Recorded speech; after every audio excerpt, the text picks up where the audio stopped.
Isn't it an amazing feeling if you'll be able to reduce the mental burden that you are experiencing on a day-to-day basis?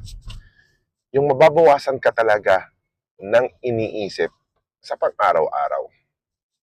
For example, if you are worried about the gas prices in this time and age, and you have the option to own an electric vehicle, you go full electric.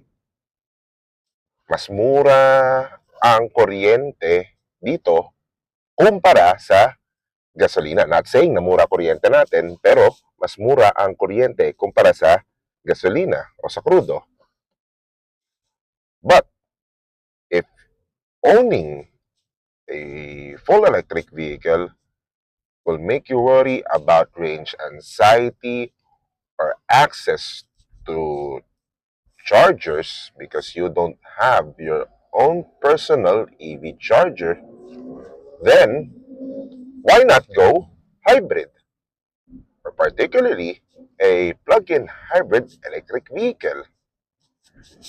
You have that choice to go full EV, and at the same time, you have that reliability of a gasoline-powered car that totally eliminates the range anxiety.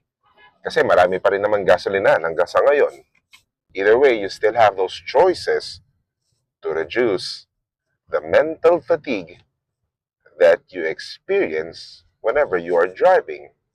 Mas masarap nga naman na problemahin mo na lang yung mga bagay na mas magiging produktibo ka.